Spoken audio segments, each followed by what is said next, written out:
Hello বন্ধুরা, আজকে বানাবো আমি মটকা মুরগি। তো তার জন্য এখানে 500 গ্রাম মুরগির মাংসকে আমি ভালো করে ধুয়ে নিয়েছি।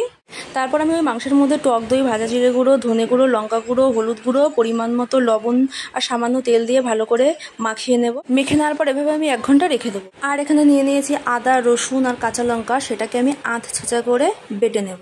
তারপর একটা মাটির হাঁড়িতে তেল গরম করতে দিয়ে তাতে ফোড়ন দিয়ে দেবো হচ্ছে তেজপাতা আর গোটা জিরে। ওই ফোড়নের মধ্যে এখন আমি দিয়ে দেবো হচ্ছে পেঁয়াজ কুচি। পেঁয়াজ কুচিটাকে আমি হালকা লবণ দিয়ে মেখে রেখেছিলাম, তারপর লাল লাল করে ভেজে নেব। পেঁয়াজ ভাজা হয়ে গেলে এবার দেবো আদা, রসুন, কাঁচা লঙ্কা আধ ছেঁচা বাটা। আদা, রসুন, কাঁচা লঙ্কা বাটা দেওয়ার পর সেটাকে একটু ভালো করে কষিয়ে নেব। আদা, রসুন, কাঁচা লঙ্কা বাটাটা আমার ভালো করে কষানো হয়ে গেছে। এবার আমি ওর মধ্যে দিয়ে দেবো আগের থেকে ম্যারিনেট করে রাখা মাংসটাকে এবার আমি ভালোভাবে কষিয়ে নেব। যতক্ষণ না মাংসটা থেকে জল বেরোয় ততক্ষণ আমি ভালোভাবে কষিয়ে, তারপর মাংসের মধ্যে হালকা একটু ঢাকা দিয়ে দেবো।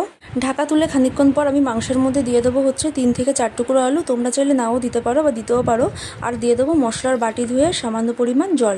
আলু আর জল দিয়ে দেওয়ার পর আমি মাংসটা আবারও কষিয়ে নেব আর আরও একবার ঢাকা দিয়ে দেবো যাতে ভালোভাবে মাংসটা সিদ্ধ হয়ে যায়। তো দেখো 5 থেকে 7 মিনিট পর ঢাকা তুলে মাংস সিদ্ধ হয়ে এলে নামিয়ে নিলেই তৈরি মটকা মুরগি।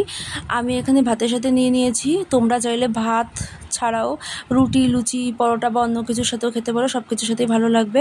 আর যদি রেসিপিটা ভালো লাগে থাকে লাইক, কমেন্ট আর শেয়ার করে ফলো করে দিও।